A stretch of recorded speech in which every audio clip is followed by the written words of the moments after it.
വിവരക്കേട് അലങ്കാരമായി കൊണ്ട് നടക്കുന്ന മനുഷ്യനാണ് അനിൽ മുഹമ്മദ് എന്ന് പറയാതെ തന്നെ ഒരുവിധം ആളുകൾക്കൊക്കെ ബോധ്യപ്പെട്ടിട്ടുണ്ട്. പല ആളുകളും അനിൽ മുഹമ്മദിന് തന്നെ മെസ്സേജ് അയച്ചുകൊണ്ട് അത്തരം കാര്യങ്ങൾ പറയുന്നുണ്ട് എന്ന് അനിൽ മുഹമ്മദ് തന്നെ അത് പറയുകയും ചെയ്യുന്നു. അനിലേട്ടൻ ആവശ്യമില്ലാത്ത കാര്യത്തിൽ പോയി കൈയിടും. മാളത്തിൽ നിന്ന് കടികൊള്ളുമ്പോൾ ഞാൻ നിന്നെ പിടിക്കാൻ വന്നതല്ല, എനിക്കിതിനെക്കുറിച്ചൊന്നും അറിയില്ല, ഞാൻ നിങ്ങളുടെ കൂട്ടത്തിൽപ്പെട്ടവനല്ല എന്ന് പറഞ്ഞ് കുരയ്ക്കാൻ തുടങ്ങും. മനുഷ്യരെ കൊന്നുതള്ളുന്ന രണ്ട് ലോകഭീകരന്മാരായ അമേരിക്കയും ഇസ്രയേലും ചേർന്ന് നടത്തുന്ന അധിനിവേശമായതുകൊണ്ടാണ് ഇറാനെ പിന്തുണയ്ക്കുന്നത്. ഇറാനെ പിന്തുണക്കാൻ വേണ്ടി കാംനേയി എന്ന് പറയുന്ന ഒരുത്തൻ മരിച്ചപ്പോൾ അദ്ദേഹത്തെ പിടിച്ച് ഖുർആന്റെ ആയത്തൊക്കെ ഓതി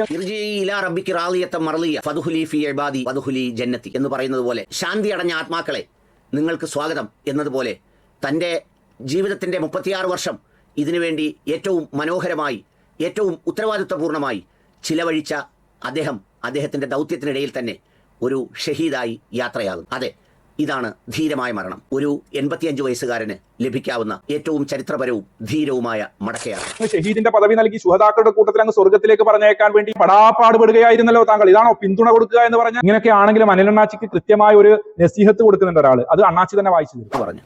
എന്നാലും മുഹമ്മദ് കാക്ക കുറച്ചൊക്കെ അറബ് ലോകത്തുള്ള മുസ്ലിങ്ങളുടെ കാര്യങ്ങളെക്കുറിച്ച് പഠിക്കണം, ഷിയ സുന്നി വിപ്ലവത്തെക്കുറിച്ച് പഠിക്കണം എന്നൊക്കെ പറഞ്ഞാണ് എഴുതിയിരിക്കുന്നത്. പക്ഷേ അണ്ണാച്ചിയെ സംബന്ധിച്ചിടത്തോളം അതൊന്നും പഠിക്കാൻ സമയമില്ല. കാരണം 4-5 വീഡിയോകൾ ചെയ്യാനുള്ളതാണ്. ഇവിടെ എവിടെയാണ് പഠിക്കാൻ സമയം?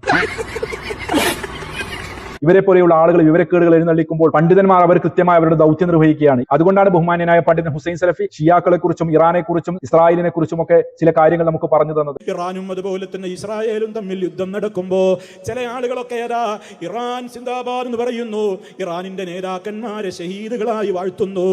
നിങ്ങൾക്കറിയാമോ ആരാണ് ഇറാൻ എന്ന്? മുസ്തഫയോട് ഏത് കാലത്തും വിരോധം വെച്ചവരായിരുന്നു അവര്. റസൂലുള്ളാഹിനെ കൊല്ലാൻ വിചാരിച്ചവരാണ്. ഇസ്ലാമിനോട് ഏറ്റവും വെറുപ്പുള്ള കക്ഷികളാണ്. ഇന്നും അവരങ്ങനെ തന്നെയാണ്. അവരാണ് ഒരു ഭാഗത്ത്. അവരെ സപ്പോർട്ട് ചെയ്യാൻ ഒരു വിശ്വാസിക്ക് കഴിയില്ലല്ലോ. എന്നാൽ ഇപ്പുറത്തുള്ള ഇറാൻ എന്ന് പറയുന്നവരോ അവർ നല്ല പിള്ളകളാണ്. അവർക്ക് ഇസ്ലാം ശരിയാകണമെങ്കിൽ അബൂബക്കർ റളിയല്ലാഹു അൻഹുവിനെ ശപിക്കണം, ഉമർ റളിയല്ലാഹു അൻഹുവിനെ ചീത്ത പറയണം, നമ്മുടെ ഉമ്മ ആയിഷ റളിയല്ലാഹു അൻഹയെ തെറി വിളിക്കണം, വ്യഭിചാരിണിയാണെന്ന് പറയണം, നമ്മുടെ ഉമ്മ ഹഫ്സ ബീവിയെ മോശക്കാരിയായി പറയണം. അങ്ങനെ ഒരുപാട് കാര്യങ്ങൾ ഇസ്ലാമികമായ നിലക്ക് സർവ്വ മുസ്ലിം രാജ്യങ്ങളോടും അവർക്ക് തീരാത്ത പകയാണ്. സൗദി അറേബ്യ അടക്കം മക്കയും മദീനയും അടങ്ങുന്ന ഹറം വരെ പിടിച്ചെടുത്തിട്ട് അവരുടെ ഈ ചീഞ്ഞ ഷിയായിസം കൊണ്ടുവരണമെന്ന് മോഹിച്ചുകൊണ്ട് നടക്കുന്നവരാണ് ഇപ്പുറത്തുള്ള ആളുകൾ.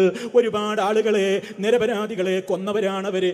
ഈ വിധത്തിലൊക്കെയുള്ള ഒട്ടേറെ കാര്യങ്ങൾ ചെയ്ത ഇപ്പുറത്തുള്ള ആളുകളും രണ്ട് കൂട്ടരും നമുക്ക് പിന്താങ്ങാൻ പറ്റിയവരല്ല.